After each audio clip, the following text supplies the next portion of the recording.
একদিকে শত শত মৃত মানুষের কবর, অন্যদিকে সেই কবরস্থানের জমি নিয়ে মালিকানা দাবি।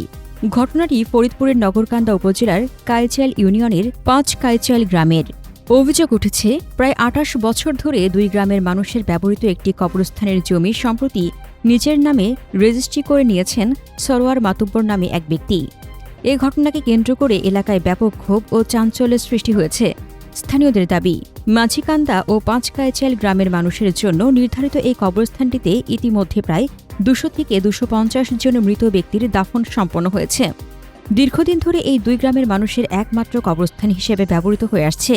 তবে সম্প্রতি সরোয়ার মাতুব্বর ওই জমির মালিকানা নিজের নামে রেজিস্ট্রি করে নিয়েছেন বলে অভিযোগ ওঠে।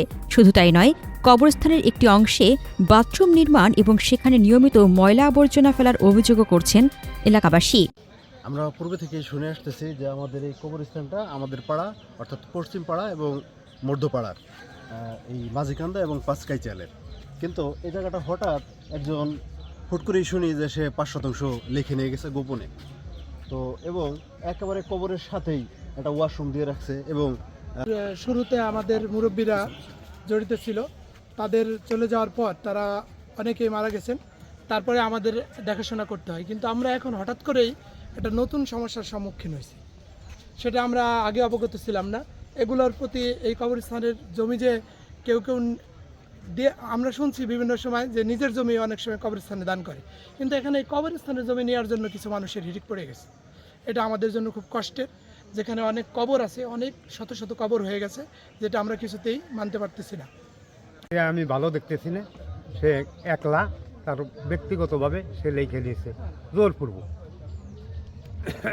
কিরা নিছে লিখে? এই সরমাতুবের কোন গ্রাম? ওর বাড়ি কোন গ্রাম? ৫ কাইচাইল বাড়ি।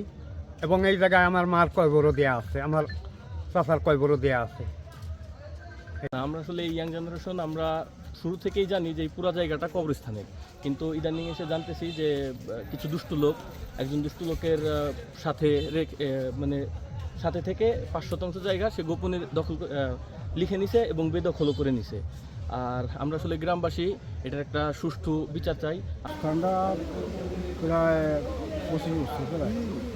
নিচে কিরা গোরস্থানের জায়গা কিরা কিনে দিছে? নিচে হলো সরোয়ার। সরোয়ারের ফ্যামিলির কোনো লোকের এখানে কবর আছে? আছে, তার মার কবর আছে। আসলে এই গোরস্থানটা গত ২৮ বছর আগে গ্রামবাসী দুই পাড়ার মানুষ কিনে নেওয়া হয়েছে, কিন্তু রেজিস্ট্রি করে দেয় না। একাধিকবার আমরা গ্রামের মানুষ সবাই চেষ্টা করার পরেও আমাদের এই রেজিস্ট্রি তারা দিচ্ছে না। কারণ যার কাছ থেকে আমরা কিনছি ওই ভদ্রলোক তাইজউদ্দিন মাতুব্বর, ওনার বাড়ি হচ্ছে বালিয়া, পোড়াদিয়া বালিয়া। ঘটনার পর থেকেই সামাজিক যোগাযোগ মাধ্যমে শুরু হয়েছে ব্যাপক আলোচনা। স্থানীয়দের অনেকেই প্রশ্ন তুলছেন, যে স্থানে প্রিয়জনদের কবর রয়েছে সেই জায়গার পবিত্রতা ও মর্যাদা কিভাবে রক্ষা পাবে। এলাকাবাসীর ভাষ্য, এটি শুধু জমির বিরুদ্ধ নয়, এটি আমাদের আবেগ, স্মৃতি এবং মৃত স্বজনদের সম্মানের সঙ্গে জড়িত একটি বিষয়। তাদের অভিযোগ, বিষয়টি নিয়ে একাধিকবার সালিশ বৈঠক অনুষ্ঠিত হলেও এখন পর্যন্ত কোনো স্থায়ী সমাধান হয়নি। অভিযুক্ত সরোয়ার মাতুব্বর অবশ্য দাবি করেছেন, তিনি জমির প্রকৃত মালিকের কাছ থেকে অনেক আগেই মৌখিকভাবে জমি ক্রয় করেছিলেন এবং সম্প্রতি সেটি নিজের নামে রেজিস্ট্রি করেছেন। সেইটা এখন গ্রামবাসী যেহেতু পারে নাই, এখন আমি বিপদে পড়ছি। আমি যে কই হোক তার সাথে আমাদের একটু ভালোবাসা রেয়াজও আছে, আমি বলছি, সে আমার দলিল করে দিচ্ছে। যারা আপনি এখানে যে জায়গাটা আপনারা সরজমিনে দেখতেছেন, এই জায়গাটা হচ্ছে দীর্ঘদিন যাবৎ আমরা এই কবরস্থানের পক্ষ থেকে এবং আমাদের গ্রামবাসীর পক্ষ থেকে আমাদেরকে আগে নলবাড়িয়ানো বলতো, নলবাড়ি আমাদেরকে এটা ভাগ করে দেওয়া হয়েছিল। আমরা ওই সূত্রে আজকে দীর্ঘ ৩০ থেকে ৩৫ বছর যাবৎ আমরা খেয়ে আসতেছি।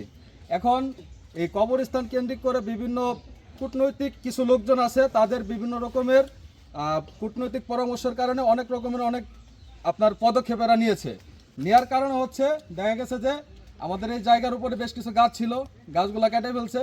তো আমরা আমাদের আত্মরক্ষার্থে এবং আমাদের মান সম্মান বজায় রেখে আমার বাবার সাথে তাদের সাথে যে কোনো রকমের একটা সম্পর্ক থাকার কারণে আজকে আমরা জায়গাটা তারা আমাদেরকে লিখে দিয়েছে শেষ। তবে দীর্ঘদিন ধরে কবরস্থান হিসেবে ব্যবহৃত জমি এত বছর পর কেন নিজের নামে রেজিস্ট্রি করা হলো, এ প্রশ্নের স্পষ্ট ব্যাখ্যা তিনি দিতে পারেননি বলে স্থানীয়রা দাবি করছেন। পরিস্থিতি নিয়ন্ত্রণে রাখতে বুধবার কাইচাইল ইউনিয়ন পরিষদের চেয়ারম্যান মোস্তফা খান এবং নগরকান্দা থানার ওসি রাসুল সামদানি আজাদ ঘটনাস্থল পরিদর্শন করেন। চেয়ারম্যান মোস্তফা খান বলেন, বিরোধকে কেন্দ্র করে যাতে আইন শৃঙ্খলা পরিস্থিতির অবনতি না ঘটে সেজন্য সবাইকে শান্ত থাকার পরামর্শ দেওয়া হয়েছে। আমরা গতকালকে সালিশ করছিলাম থানায়, ওসি স্যার ডাকছিল, সেখানে গেছিল আমাদের গণ্যমান্য মহলের লোক এবং বিভিন্ন নেতারা ছিল, তৈব মিয়া ছিল, অন্যান্যরা ছিল, মুরব্বী ছিল। সেখান থেকে সিদ্ধান্ত, কিছু কথা শোনার পরে ওখানে সিদ্ধান্ত হয় আগামী জায়গাটা দেখবো, মাপবো, মাইপে যে নিচে তাকে কতটুকু দেওয়া যায় বা গরুস্থানে কতটুকু দেওয়া যায়, এই সিদ্ধান্তের পরে আমরা আজকের ডেটে এখানে আসছি। এদিকে দুই গ্রামের বাসিন্দারা দ্রুত বিষয়টির সুষ্ঠু নিষ্পত্তি এবং কবরস্থানের মর্যাদা রক্ষায় কার্যকর উদ্যোগ নেওয়ার দাবি জানিয়েছেন।